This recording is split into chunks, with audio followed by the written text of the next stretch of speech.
नेपालमा गएको 24 घण्टामा थपिए 1875 कोरोना संक्रमित, 29 जनाको मृत्यु।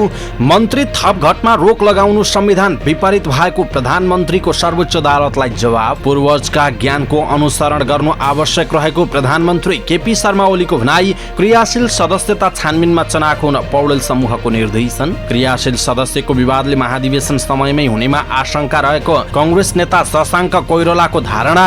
चुइने भएपछि गण्डकी प्रदेश सभाको बैठक सर्यो। सभागृह प्रत्येक वर्ष मर्मत हुन्छ तर अवस्था उस्तै। बाह्य व्यक्तिका कारण सुजिताको मृत्यु प्रकरणको अनुसन्धानमा असहज भएको प्रहरीको धारणा।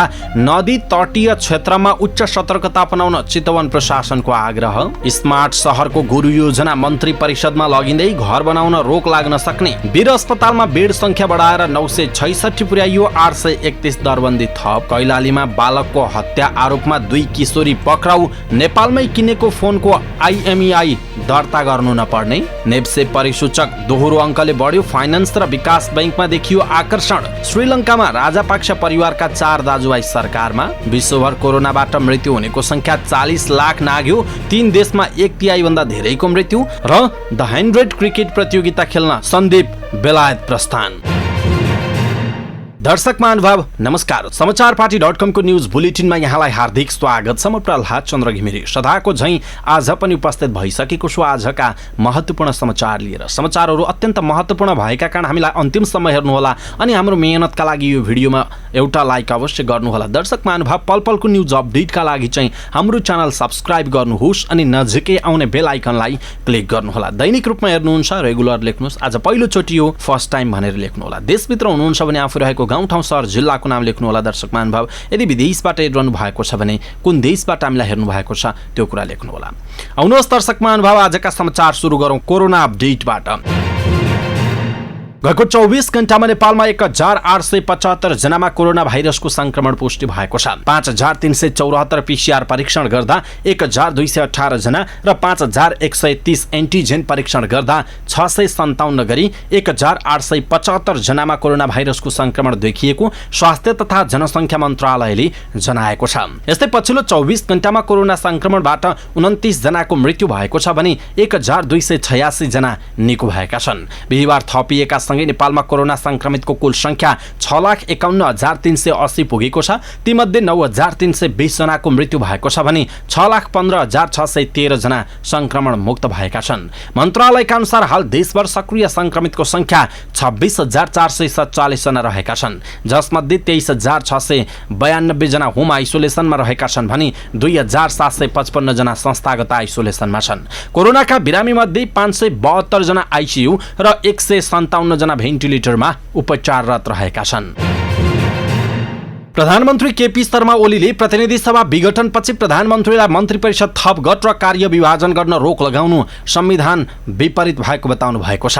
मन्त्री परिषद विस्तार सम्बन्धी मुद्दामा सर्वोच्च अदालतमा लिखित जवाफ पठाउँदै उहाँले कार्यपालिकाको प्रभावकारितामा नै असर पर्ने गरी सर्वोच्च अदालतले दिएको आदेश संविधान विपरीत भएको दावी गर्नुभयो। मुलुकको शासन व्यवस्थाको सञ्चालन कार्यकारीले गर्नुपर्ने र त्यस्तो काममा हुने समस्याको समाधान कार्यकारीले नै गर्नुपर्ने भन्दै उहाँले मन्त्री परिषद थपघट गर्न रोक लगाउन नहुने जिकिर गर्नु भएको छ। कुनै कारण कुनै मन्त्रीलाई दैवी परेको अवस्थामा समेत अर्को मन्त्री नियुक्त हुन नसक्ने अवस्था सृजना भई कार्यपालिकाको प्रभावकारितामा नै असर पर्छ। यस्ता दावीलाई असाधारण क्षेत्राधिकार ग्रहण गरी जारी आदेश आफैमा संविधान विपरीत छ, उहाँले लिखित जवाफमा भन्नुभएको छ। प्रधानमन्त्री ओलीले संविधानले मन्त्री परिषद गठनको सम्बन्धमा गरेको नियन्त्रण भनेको धारा 87 बमोजिम योग्यता पूरा भएको हुनुपर्ने, 25 सदस्य बढीको मन्त्री परिषद हुन नहुने, समावेशी सिद्धान्त कायम गर्ने तथा संसदको सदस्य नभएमा मन्त्रीको हकमा 6 महिनाभित्र संघीय संसदको सदस्य हुनुपर्ने व्यवस्था मात्र गरेको बताउनु भएको छ। त्यसबाहेक अन्य अवस्थामा कुनै किसिमबाट नियन्त्रण हुन नसक्ने र नमिल्ने ओलीको दावी रहेको छ। दर्शक महानुभाव यसप्रति तपाईँको धारणा के छ? आफ्नो धारणा तलको कमेन्ट बक्समा कमेन्ट गर्नुहोला। प्रधानमन्त्री केपी शर्मा ओलीले पूर्वजहरूले दिएका कैयौं परम्परागत ज्ञानको अनुसरण गर्दै अगाडि बढ्नुपर्ने बताउनु भएको छ। पुर्खाको ज्ञानलाई स्वीकार गरेर अगाडि बढे मात्र विज्ञता हासिल गर्न सकिने उहाँको भनाइ छ। प्रधानमन्त्रीको सरकारी निवास बादुवाटारमा बिहिबार नेपाल विज्ञान तथा प्रविधि प्रज्ञा प्रतिष्ठान नास्टले गरेको कार्यक्रमलाई सम्बोधन गर्दै उहाँले मानवीय श्रेष्ठताको सबैभन्दा ठूलो कुरा पुर्खाको ज्ञान भएको उल्लेख गर्नुभयो। एक जेनेरेसनमा नै मेहनत गरेर विद्वान हुन सकिँदैन, जेनेरेसन टु जेनेरेसनको मेहनतबाट मात्र विद्वान हुन सकिन्छ। हामीहरूले पूर्वजको मेमोरी, जेनेटिक मेमोरी मानिसको सबैभन्दा श्रेष्ठता हो। उहाँले भन्नुभयो, मेमोरी पावर र इनोभेटिभ पावर मिलेको हुन्छ र हामी विकास गर्न सक्छौँ। हाम्रो जस्तो देशमा हामीले असाधारण ढङ्गले काम गर्न सक्छौँ। प्रधानमन्त्री ओलीले वेदको रचना सबैभन्दा पहिला भएको भन्दै नेपालीले आफ्नै गौरवपूर्ण इतिहासलाई संरक्षण सम्वर्धन गर्दै नयाँ आविष्कारमा लाग्नुपर्नेमा जोड दिनुभयो। सार्वजनिक कार्यक्रममा अक्सर सरकार विरोधी विपक्षी गठबन्धनमा संलग्न नेता तथा तिनका क्रियाकलापका साथै आफ्नै पार्टीका नेताहरूको तीखो आलोचना गर्ने गर्नुभएका प्रधानमन्त्री ओलीले बिहिबारको कार्यक्रममा भने जडीबुटीको उपयोगिता, नयाँ आविष्कार तथा परम्परागत औषधिहरूको बेली विस्तार लगाउनुभयो। उहाँले पूर्वजहरूको पालामा नेपाली समाजमा महिलालाई सम्मान गर्ने संस्कार रहेको उल्लेख गर्दै त्यस्तै समानताको समाज निर्माणमा सरकार लागेको दावी गर्नुभएको छ।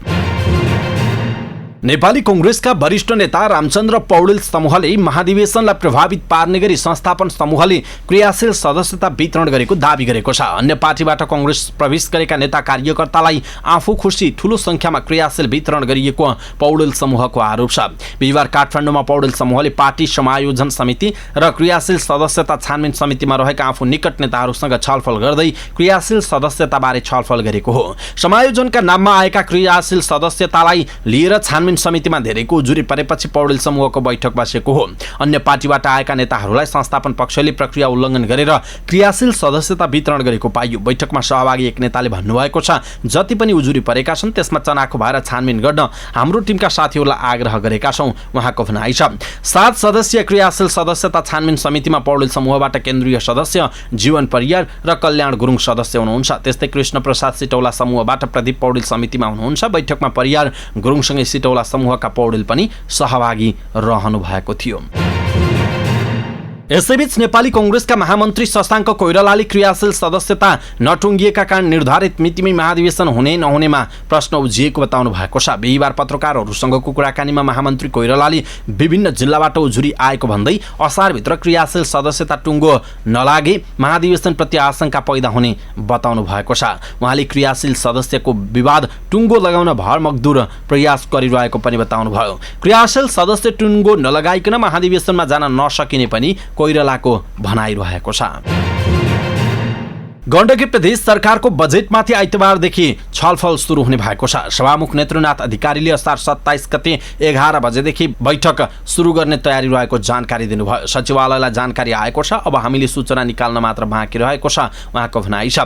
यसअघि सामाजिक विकास मन्त्री समेत रहनुभएका गण्डकी प्रदेश सरकारका प्रवक्ता कुमार खड्काले असार 25 गतेदेखि संसद सुरु हुने बताउनु भएको थियो। तर सदन सञ्चालन हुने पोखरा सभागृह मर्मत गर्नुपर्ने भएपछि आइतबार मात्रै बैठक सुरु हुन लागेको जानकारी दिनुभएको छ। सभागृह बढी पानी परेको बेला चुइने समस्या आएको रहेछ। नत्र हामीले शुक्रबारबाटै गर्ने भनेर सबै डकुमेन्ट सचिवालयलाई दिइसकेका थियौँ। प्रवक्ता खड्काले भन्नुभयो, टाढाका साथीहरू आउन पनि असजिलो छ, सभागृह मर्मत गर्नुपर्ने पनि रहेछ, फेरि हामीले बल गरेर मात्र भएन, उहाँको भनाइ छ। यसैबीच गण्डकी प्रदेश सभा भवन सानो भएको र कोभिड महामारीमा भौतिक दूरी कायम नहुने भन्दै कोभिड कालपछि प्रदेशले पोखरा सभागृहमा अधिवेशन गर्दै आएको छ। तर महानगरको एकमात्र सभागृहको अवस्था भने टालटुलमै सीमित रहेको अनलाइन खबरले यो समाचार लेखेको छ। सभागृह चुइने भएपछि गण्डकी प्रदेश सभा बैठक सर्यो। सभागृह प्रत्येक वर्ष मर्मत हुन्छ, तर अवस्था उस्तै भनेर विकास रोकामगरले यो समाचार लेख्नु भएको छ। दर्शक महानुभाव, गण्डकी प्रदेशको राजधानी पोखरामा रहेको एउटा मात्र सभागृह हल, त्यो पनि चुइने समस्या छ। प्रत्येक वर्ष मर्मत गरिन्छ, तर अवस्था उस्तै हुने समस्या देखिएको छ। यसप्रति तपाईँको धारणा के छ? आफ्नो धारणा तलको कमेन्ट बक्समा कमेन्ट गर्नुहोला। पूर्वी चितवनको राप्ती नगरपालिका 3 की सुजिता भण्डारी मृत्यु प्रकरणमा प्रहरीले 100 भन्दा बढी व्यक्तिसँग सोधपुछ गरेको छ। असार 11 गतेदेखि हराइरहेकी सुजिताको नजिकैको सामुदायिक वनमा असार 20 गते शव भेटिएको थियो। जिल्ला प्रहरी कार्यालय चितवनले बिहिबार पत्रकार सम्मेलन गरी शंकास्पद व्यक्तिसँग सोधपुछको काम भइरहेको जनाएको छ। प्रहरी उपरीक्षक एसपी ओम प्रकाश अधिकारीले पत्रकार सम्मेलनमा भन्नुभयो, हामीले 100 भन्दा बढी व्यक्तिसँग सोधपुछ गर्यौं, केही कुरा खुलेको छ, थप अनुसन्धान जारी छ, उहाँको भनाइ छ। अभियन्ताको नाममा बाहिरबाट आएर र समाजमा गरिएका क्रियाकलापले अनुसन्धानमा कठिनाई थपेको एसपी अधिकारीले बताउनुभयो। काठमाडौँमा ब्यानर प्रिन्ट गरेर झोलामा हालेर प्लेन चढेर आउने र आएको रात कुनै गाउँमा गएर बास बस्ने र समूह खडा गरी अवरोध सृजना गर्ने काम भएको छ उहाँले भन्नुभयो। बाह्य व्यक्तिका कारण अनुसन्धानमा असहज भएको उहाँको भनाइ छ। उहाँले अघि भन्नुभयो अनुसन्धानमा खटिनुपर्ने प्रहरी कर्फ्यू व्यवस्थापनमा खटिनु परेको छ। भण्डारीको मृत्यु प्रकरणमा सब परीक्षण सकिएको र भिसेरा परीक्षणका लागि खुमलटार पठाइएको उहाँले बताउनुभयो। भिसेरा परीक्षणको नतिजा आएपछि केही भन्न सकिने एसपी अधिकारीको भनाइरहेको छ। जिल्ला प्रशासन कार्यालय चितवनले नदी तटीय क्षेत्रमा बसोबास गर्नेलाई उच्च सतर्कता अपनाउन आग्रह गरेको छ। प्रशासनले सूचना जारी गर्दै नारायणी, राप्ती, रेउ लगायतका ठूला साना नदीमा पानीको सतह बढिरहेकाले नदी तटीय क्षेत्रमा बसोबास गर्नेलाई उच्च सतर्कता अपनाउन आग्रह गरेको हो। माडी क्षेत्रको बनकट्टा, कल्याणपुर, छरछरी, गोविन्द बस्ती र आसपासका क्षेत्रमा भारी वर्षा भएकाले उच्च सावधानी अपनाउन प्रशासनले आग्रह गरेको छ। यस्तै इच्छा कामना, कालिका, राप्ती र भरतपुर महानगरपालिका 29 लगायतका पहाडी भूभागमा भूक्षय र पहिरोको समेत जोखिम रहेको कार्यालयका सूचना अधिकारी खेमराज पौडेलद्वारा जारी सूचनामा भनिएको छ। काठमाडौँमा बनाउन प्रस्ताव गरिएको 3वटा स्मार्ट शहरको भौतिक विकास गुरु योजना मन्त्री परिषदमा पठाइने भएको छ। काठमाडौँमा ईशान, उत्तर, हरित र आग्नेय गरी 3वटा स्मार्ट शहरको योजना रहेको छ। उपत्यका विकास प्राधिकरणले 4वटा नयाँ शहर बनाउने गरी डिपिआर बनाए पनि ललितपुर महानगरपालिकाको असहमतिका कारण 3वटाको मात्रै डिपिआर भौतिक विकास गुरु योजना अगाडि बढाउन लागि हो। एक हप्ताभित्रै प्राधिकरणको भौतिक विकास समितिको बैठक बसेर स्मार्ट शहरको भौतिक विकास गुरु योजना मन्त्री परिषदमा पठाउने निर्णय गर्ने उपत्यका विकास प्राधिकरणकी आयुक्त जानुका ढकालले बताउनु भएको छ।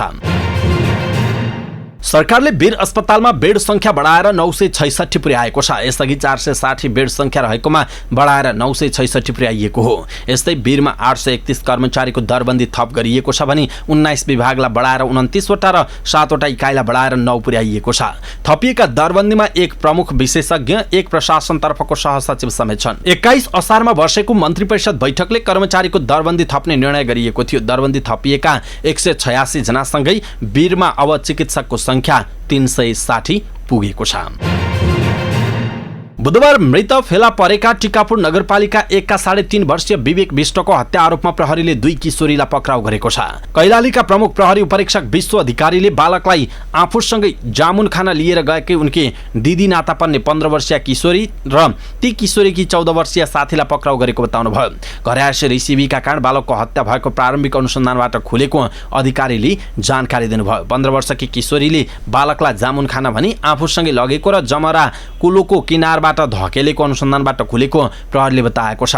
घरदेखि करिब 500 मिटर उत्तरतर्फ कुलोमा पुगेपछि बालकले खुट्टामा लगाएको चाँदीका बाला निकालेर बालकलाई धकेलेर कुलामा फालेको किशोरीले स्वीकार गरेको पनि एसपी अधिकारीले बताउनु भएको छ। नेपाल दूरसञ्चार प्राधिकरणले नेपालमा नै खरिद गरिएको मोबाइल फोनमा international mobile equipment identifier IMEI number दर्ता गर्नु नपर्ने जनाएको छ। प्राधिकरणले बुधबार एक सूचना जारी गर्दै व्यावसायिक हिसाबले नियम अनुसार आयात भई नेपालमा नै खरिद भई प्रयोगमा रहेका मोबाइल सेटको पुनः IMEI नम्बर दर्ता गर्नु नपर्ने जनाएको छ। मोबाइल सेटको गैरकानुनी आयात, बिक्री, वितरण तथा प्रयोगलाई निरुत्साहित गरी यसलाई थप व्यवस्थित गर्ने प्रयोजनका लागि प्राधिकरणले साउन 1 गतेदेखि मोबाइल म्यानेजमेन्ट सिस्टम MDMS लागू गर्दैछ। नेपालमा मोबाइल सेट खरिद गर्दा नियमअनुसार आयात भई प्राधिकरणमा IMEI दर्ता भएका मोबाइल सेट खरिद गर्न तथा अनिवार्य रूपमा भ्याटबिल्ली खरिद गरी अनावश्यक झन्झट एवं अन्यलबाट मुक्त हुन समेत प्राधिकरणले अनुरोध गरेको छ। साताको अन्तिम दिन बिहिबार शेयर बजार बढेर बन्द भएको छ। शेयर कारोबार मापक नेप्से परिसूचक दोहोरो अङ्कले बढ्दा व्यापार र अन्य बाहेकका सबै समूह बढेका छन्। नेप्से परिसूचक 23.76 अङ्कले बढेर 2824.89 अङ्कमा पुगेको छ। क वर्गका कम्पनीहरूको कारोबार मापन गर्ने सेन्सिटिभ इन्डेक्स पनि 4.41 अङ्कले बढेको छ। कारोबार रकम भने 5 अर्ब पनि पुग्न सकेको छैन। दिनभर भएका 51,868 कारोबारबाट 223 कम्पनीका 1 1,31,43,240 किता सेयर किनबेच भएका छन्, जसबाट कारोबार रकम 4,81,20,294 रुपैयाँ पुगेको छ। बिहिबार सबैभन्दा धेरै फाइनान्स कम्पनीको समूहगत सब इन्डेक्स बढेको छ। फाइनान्स 3% भन्दा माथिले बढ्दा दोस्रोमा विकास बैंक 2% माथि र लघुवित्त समूह 1% माथिले बढेका छन्। सबैभन्दा धेरै गुह्यश्वरी मर्चेन्ट फाइनान्सको सेयर मूल्य करिब 10% ले बढेको छ। दोस्रोमा राष्ट्रिय बीमा कम्पनीको संस्थापक समूहतर्फको सेयरको मूल्य प्रतिकिता 1,084 रुपैयाँले बढेको जनाइएको छ। श्रीलङ्कामा राजपाक्ष परिवारका 4 दाजुभाइ सरकारमा सामेल भएका छन्। बिहिबार श्रीलङ्काका प्रधानमन्त्री महिन्दा राजपाक्षका कान्छा भाइ बासिल राजपाक्ष अर्थमन्त्री बनेसँगै राजपाक्ष परिवारका 4 दाजुभाइ सरकारमा सामेल भएका हुन्। राजपाक्ष परिवारबाट श्रीलङ्कामा राष्ट्रपति गोताबाया राजपाक्ष राष्ट्रपति छन् भने महिन्दा राजपाक्ष प्रधानमन्त्री छन्। चामल राजपाक्ष पनि कृषि मन्त्रीको रूपमा छन्। अर्थमन्त्री बासिलले बिहिबार प्रधानमन्त्री महिन्दा राजपाक्षबाट अर्थमन्त्रीको शपथ लिए उनीसँग अमेरिका र श्रीलङ्का दुई मुलुकको नागरिकता रहेको अन्तर्राष्ट्रिय सञ्चार माध्यमहरूले जनाएका छन्। वासेलको आगमनसँग श्रीलङ्काको सरकारमा सामेल राजपाक्ष परिवारको सदस्यको संख्या 7 पुगेको छ। प्रधानमन्त्री महिन्दाका जेठा छोरा नामल श्रीलङ्काको खेलकुद मन्त्रीको रूपमा छन्। कृषि मन्त्री चामलका छोरा सशिन्द्र राज्य मन्त्री छन्। त्यस्तै चारै भाइका भान्जा निपुण राणावाका पनि सरकारको प्रमुख सहयोगीको रूपमा रहेको जनाइएको छ। विश्वभर कोरोना भाइरस कोभिड-19 को संक्रमणका कारण मृत्यु हुनेको संख्या 40 लाख नाघेको छ। जोन्स हपकिन्स युनिभर्सिटीको तथ्याङ्क अनुसार कोरोना संक्रमणका कारण मृत्यु हुनेको संख्या 40 लाख नाघेको हो। संयुक्त राष्ट्र संघका महासचिव एन्टोनियो गुटेरेसले कोरोना संक्रमणका कारण मृत्यु हुनेको संख्या 40 लाख नाघेको भन्दै यो महामारीलाई हराउन अझै लामो यात्रा गर्न बाँकी रहेको बताएका छन्। उनले कोरोना खोपलाई आशाको किरण भएको बताउँदै विश्वभर खोप अभियान तीव्र गतिमा सञ्चालन हुनुपर्ने बताएका छन्। विश्वभर कोरोना संक्रमण का कारण मृत्यु हुने मध्ये 1/3 भन्दा धेरैको मृत्यु अमेरिका, ब्राजिल र भारतमा भएको छ। अमेरिकामा 6 लाख भन्दा धेरैको कोरोना संक्रमणका कारण मृत्यु भइसकेको छ। ब्राजिलमा यो संख्या 5 लाख भन्दा धेरै छ भने भारतमा 4 लाख भन्दा धेरैको कोरोना संक्रमणका कारण मृत्यु भएको छ। अहिलेसम्म विश्वभर 18 करोड भन्दा धेरै मानिसहरू कोरोनाबाट संक्रमित भइसकेका छन्। यस्तै विश्वभर 3 अर्ब 32 करोड डोज भन्दा धेरै कोरोना खोप मानिसहरूलाई लगाइसकिएको जनाइएको छ।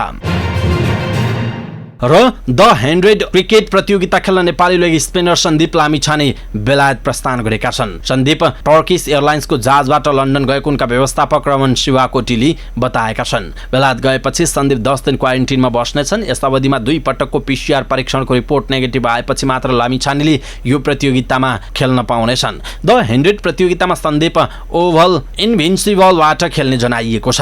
लामिछाने सम्मिलित टोली ओभलले उद्घाटन खेल म्यान्चेस्टर आर्सेनल सँग खेल्नेछ। यो प्रतियोगिता बेलायत र वेल्स क्रिकेटको आयोजनामा पहिलो पटक हुन लागेको हो। यो प्रतियोगिता जुलाई 22 तारिखदेखि सुरु हुनेछ। गएको वर्ष हुने भनिएको यो प्रतियोगिता कोरोना भाइरसको महामारीका कारण स्थगित भएको थियो। द 100 क्रिकेट प्रतियोगिताका लागि लामिछाने 1 लाख पाउन्डमा अनुबन्धित भएका हुन्। द 100 प्रतियोगितापछि उनी क्यारिबियन प्रिमियर लिग CPL खेल्ने तय भएको व्यवस्थापक शिवाकोटीले जानकारी दिएका छन्। अवस्था दर्शक महानुभाव, आजका मुख्य समाचार यति नै। हामीले प्रस्तुत गरेका मुख्य समाचारहरूप्रति तपाईको धारणा के आफ्नो धारणा तलको कमेन्ट बक्समा कमेन्ट गर्नुहोला। हाम्रो मेहनतका लागि यो भिडियोमा एउटा सानो लाइक अवश्य गरिदिनु होला। दर्शक महानुभाव, पलपलको न्यूज अपडेटका लागि हाम्रो च्यानल सब्स्क्राइब गर्नुहोस् अनि नजिकै आउने बेल आइकनलाई क्लिक गर्नुहोला। हामीलाई कहाँबाट हेर्नुभयो, देशभित्र हुनुहुन्छ अथवा देशभन्दा बाहिर हुनुहुन्छ, पहिलोचोटि हेर्दै हुनुहुन्छ अथवा दैनिक रूपमा हेर्नुहुन्छ, त्यो कुरा पनि तलको कमेन्ट बक्समा कमेन्ट गर्नुहोला। पलपलको न्यूज अपडेटका साथ फेरि हाम्रो भेट हुनेछ। तपाईँ समाचारपाटी.com हेर्दै गर्नुहोस्। नमस्कार।